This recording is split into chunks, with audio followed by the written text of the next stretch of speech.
my granddaughter is just a year and a half, almost 2 years old, I guess, and she can get the iPad. She can get her mom's iPad or Terry's iPad and open it up and turn it on and find the app that she wants and touch the app and open it up and start watching something. Now this is a child that's less than 2 years old who does that, okay? Now, you know, am I thinking every child, you know, that age can do that? Or am I thinking, you know, I have the most talented granddaughter? But both my granddaughters can, and I know kids are, they have those things in their home and they're learning to use them at a very, very early age. We have to keep up with that technology. It's hard to do sometimes to see when you think about how much money that a school system has to spend to keep up, but we have to. I mean, how could we expect kids to come to school and then not use the technology that they have at home? You know, we would be going backwards, so we have to keep up with it. I understand that. And it's only going to get more and more and more. However, I do think that we have to look at it and make sure, and I think we are. I think we have a person that's in charge of all that, Tim and his staff. I mean, I think they look at everything exactly. You know, I think they're spending our money very wisely. We're not throwing money away. So, and I think we're doing a real good job when you hear about what other people are doing. Now, Taylor County put on a workshop and they were telling us about every student has an iPad in the high school and I think middle school, or they were trying to get middle school, but every single student has an iPad. So they've already spent the money to do that. And they even have, and I thought this was pretty impressive, is they have students who have learned to work on the iPads in their tech training. So when they have problems with their iPads, you know, there's certain things that they could do themselves to repair them rather than send them off to get repaired or spend money on a new iPad. So I thought that was very interesting. Of course, they said a lot of things I thought was very interesting, but that was more of a, you know, upbeat, interesting, I thought. But technology is something that, you know, I know that we're going to have to spend more money on. The budget's just going to get bigger and bigger and bigger. There's no doubt about it. Well, you take any junior high, middle school, high school student, you ask them something, they don't go to a book and look, they pick that. And in just a few minutes, they can give you the answer. Right. It's unreal. Well, I'd like to follow on what the chairman spoke about.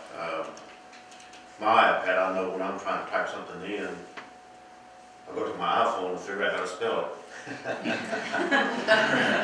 I don't go to the dictionary.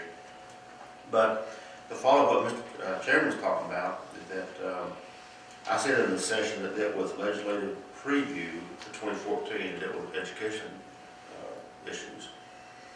And one of them was a state representative from Taylor County, Bam Carney, who's our teacher there.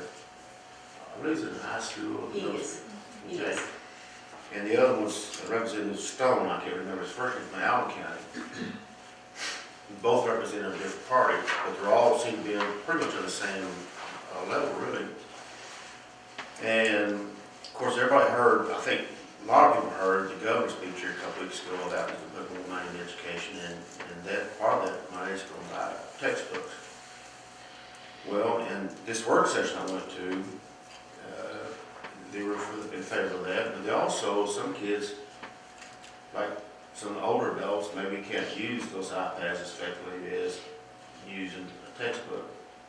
So they're kind of in favor of, you have the iPads available, but also those who prefer to have a textbook make them available to as well. You give more choice, actually. But my question is that right there is, I understand these textbooks go out of date pretty quickly. So if we're going to invest in something like that, then that's an expense that's going to be reoccurring, because the iPads and technology is going to be reoccurring. It's used as it's upgraded, I think. So So I think that's, you're right. You know, the kids learn a lot differently today than we did. And technology is the quickest way to do it. And just like Mr. Miles said, that, Mr. Nolan said, you know, even a 2-year-old can use this technology. So we can't have fear of it. We just need to embrace it. When you look at that YouTube video, what's the name of it? Did you know? Did you know? When you look at that, it's gonna show you how much technology has changed just in a few years. You know, today we were talking about it at work. We were talking about computers and that sort of thing. And it was in the middle 80s, I think, when we got our first computer at home. I think my oldest daughter was like 11 years old or 12 years old, and they were starting to use them in school. So, you know, and they were, you know, personal computer was coming on board, so we decided to invest in one. And my brother-in-law was selling them, and I told him I wanted one. You know, I want something that's going to last. I don't want something I'm going to have to buy again in a year or two. And I said, you know, I want the best I can get now for my money that's going to last, that I'm not going to have to do something different in 2 or 3 years. And he said, Michael, he said, what you're buying right now will be obsolete next year. He said, I can tell you that right now. And he said, what you buy next year is going to be obsolete the following year. He said, I've already seen stuff that's on the drawing board, and he said, it's going to change tremendously, but this is all that's available right here. This is it. So you buy that, and it just keeps changing, and it keeps changing, and it keeps changing. And I think what you're saying is what I heard in one session. If we are lucky enough to get some textbook money, do we buy textbooks, or do we buy some kind of technology and then pay the fee to get to the books through the technology?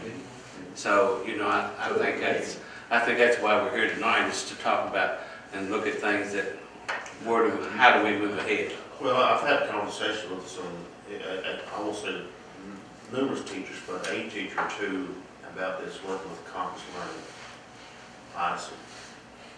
And I'm hearing that they need more availability of technology for these kids to participate.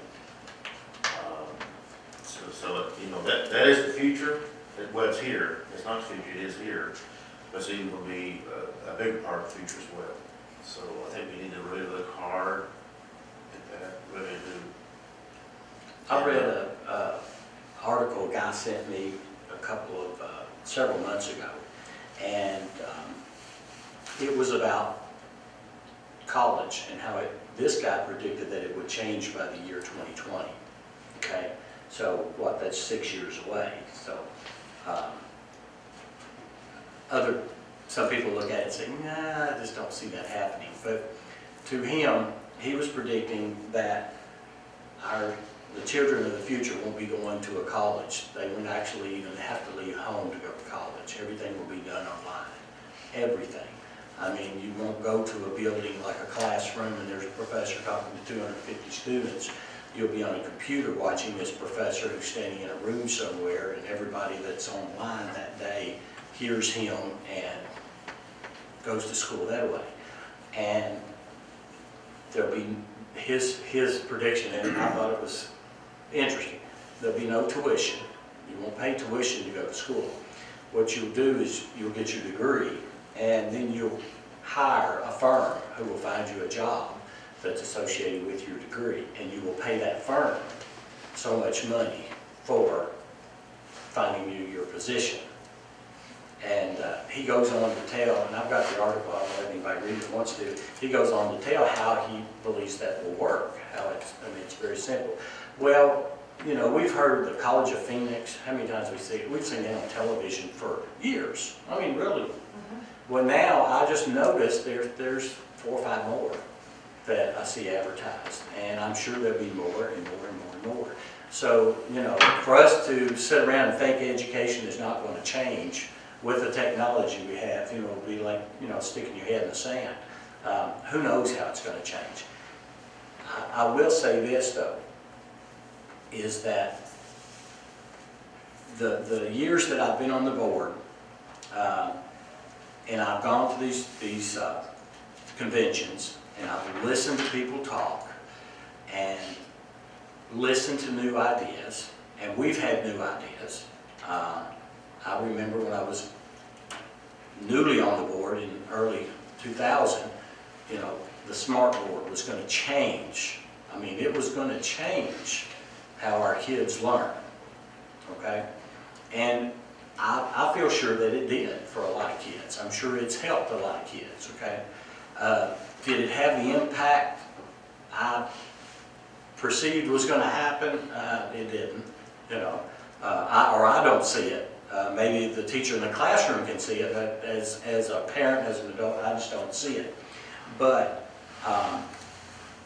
we've had no child left behind. Of course, we have our Kentucky's core content, what we teach, you know, what the kids are expected to learn by this age, this age, this age. We've had different programs over the years. People at these workshops are saying, this is what we do in our school to do this, to advance the kids. This is what we do, this is what we do.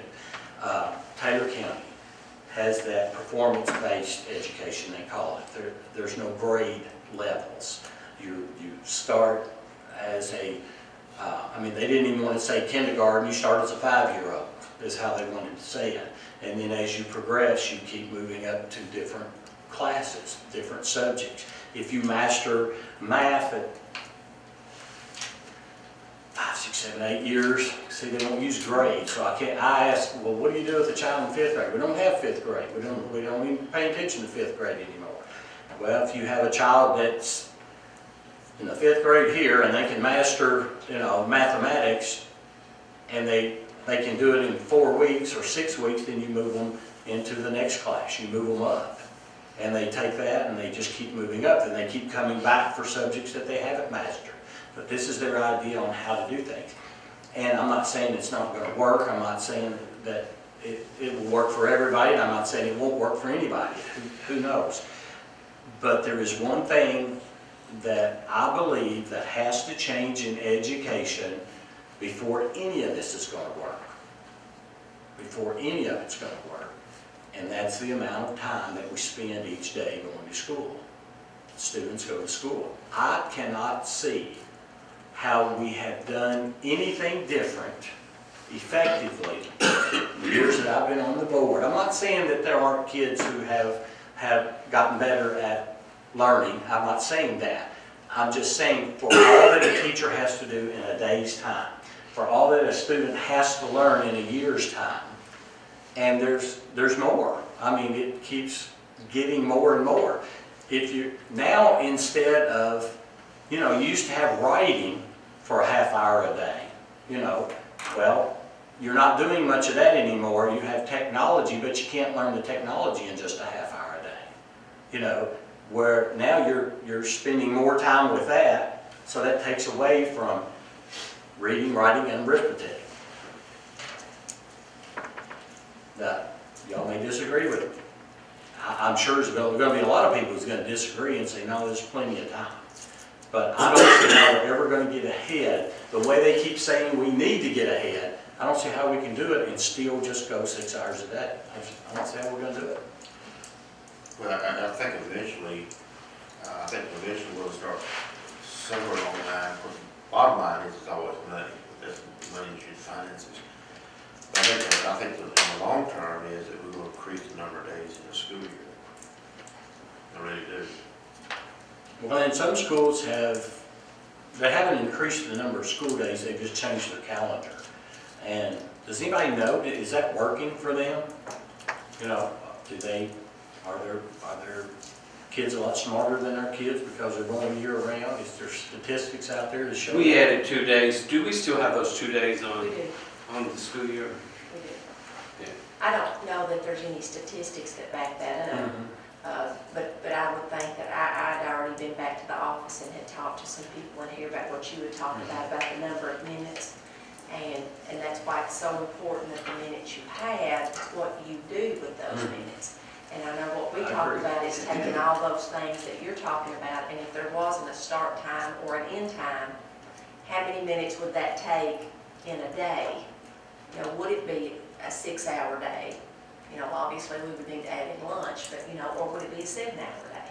I mean, what would that look like to cover all the topics that we need? Well, I think that's what you were saying. Right. I think you're exactly right, is how we spend our time. And now on top of that though, is that, you know, I think kids need breaks as well. Mhm. I had a really nice mature conversation with a former student from here, 21 years old now.